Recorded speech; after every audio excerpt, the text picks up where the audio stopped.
we tell them what the disease is. And I think the most difficult thing for them to hear is that it's a chronic disease and that we yet have no cure for these diseases. And so this is a lifelong journey.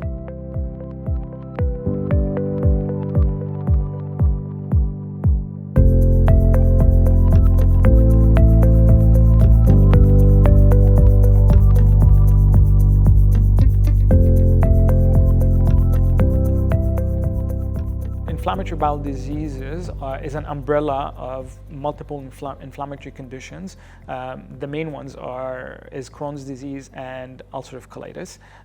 Crohn's disease being a condition where there's inflammation in the intestine that can affect you involve anywhere between the mouth to the anus, while ulcerative colitis is really limited to the colon.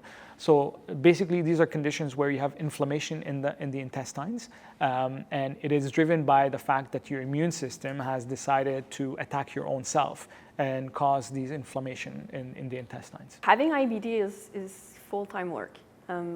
That's what a doctor told me at the emergency room once. It's living with a condition you don't really understand all the time. Sometimes you'll wake up and you're going to be full of energy. Other times you have to really pace yourself. You have to think about it like diabetes or high blood pressure, where you control the disease, but it doesn't mean that without medication that the disease will remain controlled. Classical symptoms, the ones that most people know, are the liquid stool, the rectal bleeding, the abdominal cramping, the abdominal pain, the fatigue, weight loss, loss of appetite. There's a lot of nausea. And for Crohn's disease, that is a more complex disease, there will be other manifestations other than what we know of the digestive system, and it's called extraintestinal manifestations. It can affect, the skin, it can affect the eyes, it can affect many other areas, it can affect the joints, and so a lot of people don't know about these, and I think there's a lot of place for education. The most recent statistics in Canada, we're looking at somewhere above 300,000 people that have inflammatory bowel disease, both Crohn's disease and ulcerative colitis. However, we haven't reached the peak yet.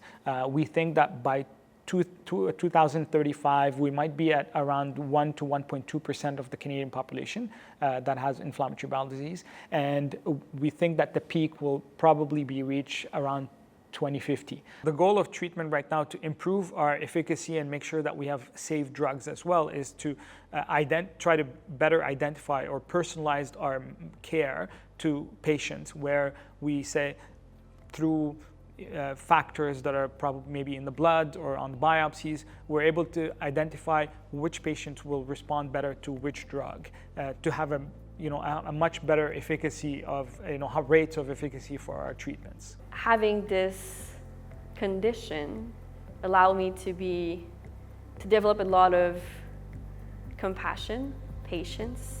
I'm more open to people. I'm a better listener, and I'm curious about a lot of things. I don't know if I would have been those things if it wasn't for IBD.